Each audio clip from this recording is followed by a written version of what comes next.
Now, your starting lineup for Sports Sunday. Starting at anchor, a 5'4" Aries from Centerville, Virginia, and a wannabe Wisconsinite. She's a former cross-country star at James Madison University. Put your hands together for Jenn Chapman.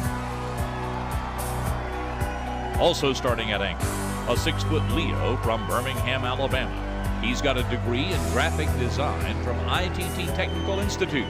He's a father of 3, B.J. Millican.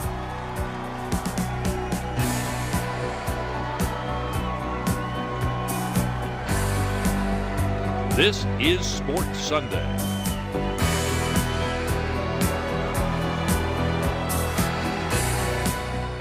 We'll call it the culmination of a difficult week for Alabama football. Reports that sophomore receiver Cam Sims tore his ACL at practice yesterday. The 6'4" big man had 7 catches and a touchdown last season for the Tide. He was expected to play a role in the offense this fall. Obviously, that'll set him back. Welcome in, everybody, to Sports Sunday. The news started coming out Saturday morning, and none of it good for the Alabama football team. Defensive back Geno Smith arrested for a DUI on Saturday morning, and then last night, defensive lineman Jonathan Taylor arrested for domestic violence. Taylor was already on a very short leash due to pending domestic violence charges in Georgia, where he played for Mark Richt and the Bulldogs before being dismissed. The defensive lineman was arrested around 6 o'clock last night. The victim in the case had injuries to her neck. And Nick Saban released this statement this morning. Not a surprise that Taylor is no longer a member of the football team. I'm sure we're going to hear more from Coach on this incident and the Geno Smith arrest after practice when Coach addresses the media tomorrow. So we cross from outside of the lines back inside where it's fun. The final 2 pieces of the Final Four puzzle were put together today. Kentucky and Wisconsin are all set on one side of the bracket. Let's find out who's going to be in on the other side. Let's do it. Let's have some fun. Rick Pitino and Tom Izzo have been here a time or 2 or 7. Second half, Terry Rozier on the steal, and he gets the open dunk. Easy for him. Louisville up by 7. Later, Spartans up 3. Travis Trice going to make it 6 as he buries the 3-pointer there. Cardinals were up by 1 with a minute left, but Marvin Clark Jr. with the bank shot right here to give Sparty a 1-point lead. Are you not entertained? Yes. And Louisville would make 1 free throw to send this to OT, but it's a Spartan takeover in overtime. Clark Jr. sends ahead to Denzel Valentine. Magic. Hey, magic. Michigan State advances to the Final Four with a 76-70 win. All right.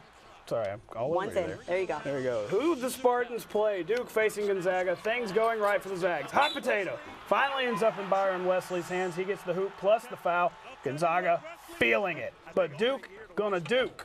That's Jaleel Okafor with the nice touch. 9 for him. Romo and Jason Garrett loving it.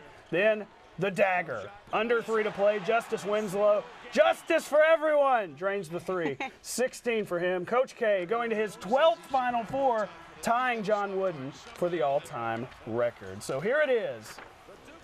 Next Saturday, it's Wisconsin, Kentucky, Michigan State, and Duke, the best of the best in college basketball. Wildcats are going to attempt to win 2 more to become 40-0 on the year. That's pretty good. And go ahead, BJ. Why don't you brag about your Final Four? You know, we're talking about perfection here. I picked the entire Elite 8 and the entire Final Four, so go me. Golf clap, golf clap. I'm going to be taking my ticket to Las Vegas. Anyway, the Alabama softball team was also seeking perfection this weekend. They won 2 games against Texas A&M, so they were going for the sweep today. But the Aggies are ranked, so it wouldn't be easy. And here's what happened. Alabama looking to complete the sweep of Texas A&M. And do we have the highlights? I don't know. Let's see. There they are. Woo -woo. And the Blue Angels are flying over, so we've got the top of the second, scoreless no more, as Callie Lamphere crushes that one over the park for a 2-run shot. Aggies led at that point in the 4th. A&M was now up 6-3, but Alabama looking to come back. Danae Hayes singles a pair, cutting the lead to 6-5, but that would be all for the Tide. Lamphere gets a hold of another one, this time a 3-run bomb, making it 9-5 after just 5 innings. The Aggies add 2 more in the 7th, salvaging the finale 11-5.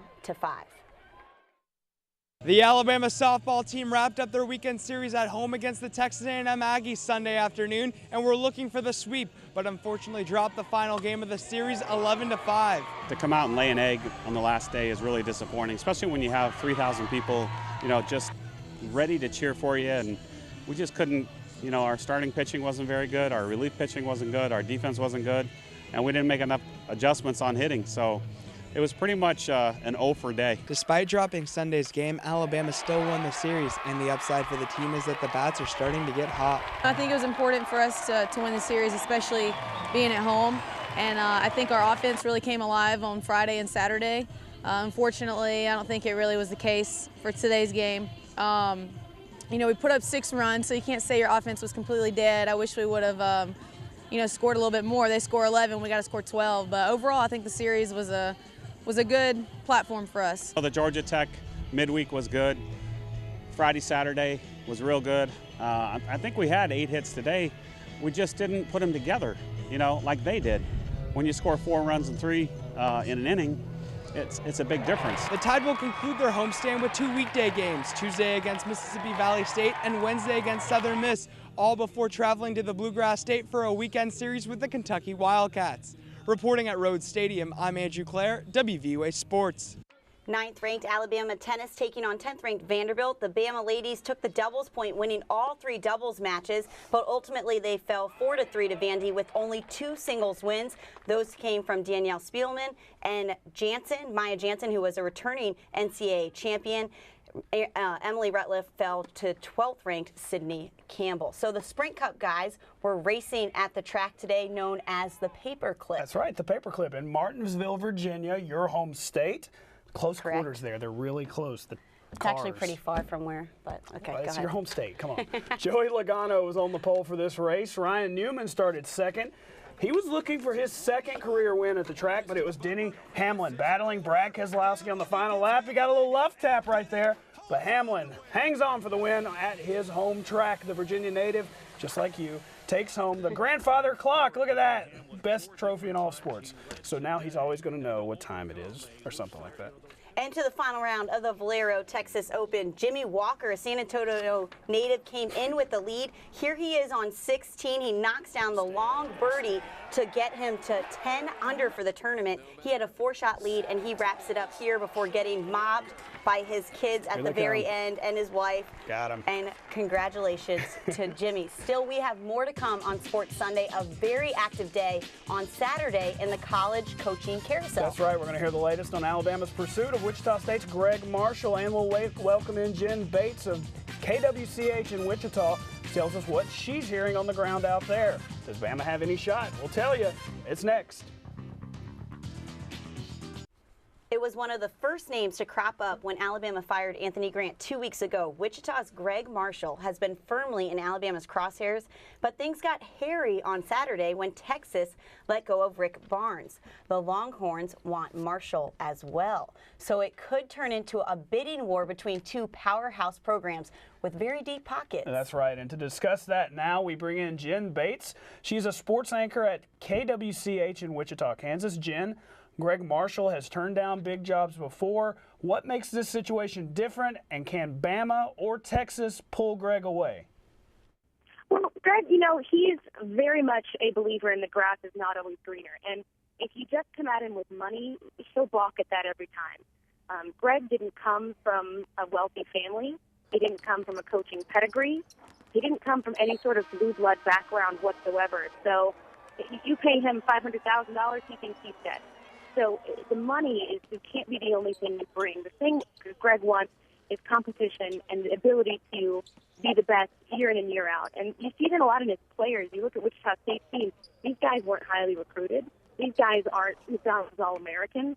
These guys are your guys that initially were turned away by the big schools. The big schools turn up their noses at them. And that's what happened to Gregg. I think he was really almost offended in a way when he was coming out of Winthrop that he didn't get a sniff from South Carolina then or any of those schools, because he's a Carolina guy. That's where we thought originally he would go back until Frank Martin got that job. But Gregg really wants a place where basketball can be number one, or at least close to number one, and he can have the ability to play in these big-time games every single year and every single regular season, and not just have it be a flash in the pan like their game against KU. Having said that, do you think it's realistic to expect Gregg to consider an offer from Alabama? I think he'll listen to any offer, but I honestly think Alabama is not going to be a number one choice for Gregg. I mean, Anthony Grant, I'm a fan of because I went to the University of Florida when Anthony was the defensive coordinator kind of guy, along with Larry Scheib, who's now at Wyoming. They were under Billy Donovan. So I really liked Anthony Grant, and he did great at VCU, much like Shaka Smart, again, another Billy Donovan guy at VCU right now. But let's face it, with the SEC, I'm an SEC girl, it's football, and that's how it's always going to be. In Tennessee, Bruce Pearl has something at Tennessee. He might have something at Auburn in the next few years, but let's face it, Tennessee fans want the Phil Fulmer era back. When it comes to football, they want Peyton Manning still. So basketball, unless you're Kentucky in the SEC, is not to get.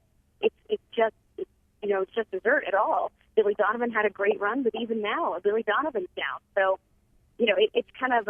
I really feel like Gregg wants Texas, and that's my gut feeling on that. And also from talking to other people, that's kind of where his head is leaning, where he wants to be is Texas, which is interesting. I thought he would want to go back to the South, but from everything I've heard, people close to the program, people close to Gregg, he wants Texas.